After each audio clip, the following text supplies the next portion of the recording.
wetu huu upo kwa ajili ya kuwezesha wanawake pamoja na wasichana, lakini hatutaacha wanaume. Chuo cha maendeleo ya wananchi Kasulu FDC wanaenda launch au kutangaza kozi mbili mpya ambao ni upishi pamoja na masuala ya umeme. Sasa watatangaza kwa kupitia kituo cha taarifa na maarifa, ambapo fursa zipo kwa ajili ya wanawake pamoja na wanaume.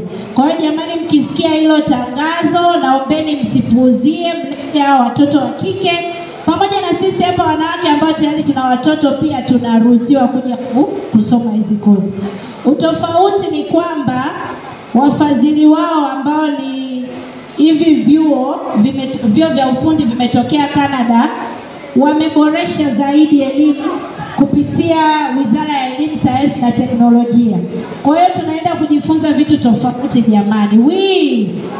Haya, kauli mbiu ya mwaka huu ni kwa wanawake wote na wasichana, usawa, haki pamoja na uwezeshaji. Si ndio jamani? Kwa wanawake wote na wasichana, usawa, haki na uwezeshaji. Sasa mimi sitaongea maneno mengi kwa sababu tumechelewa, tuko nje ya muda, ili nimpe fursa mgeni rasmi. Na fursa hapa ambao natoa, kama kuna mwanamke ambaye anajijua ni fundi pikipiki, kama kuna mwanamke ambaye anajijua ni fundi pikipiki, mimi nimekuja na fursa moja. Kuna mwanamke yeyote ambaye anajijua yeye ni fundi pikipiki, na fursa hapa.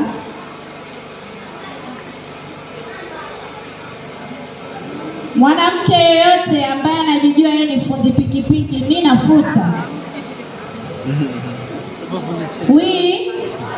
Hakuna mwanamke ambaye ni fundi pikipiki? Sema fundi cherehani au ambaye mnamjua?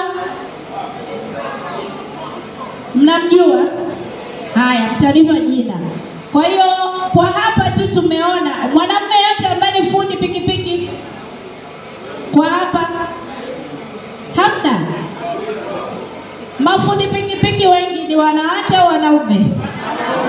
Umeona Kwa hiyo sasa kuna hiyo fursa moja. Kwa hiyo jamani, naomba nilikuwa natarajia kwamba ningeweza kumpata mmoja hapa, lakini mnaona ni ngumu Mmeona Ndio maana bado tunaongelea masuala ya usawa na haki za binadamu na uwezeshaji.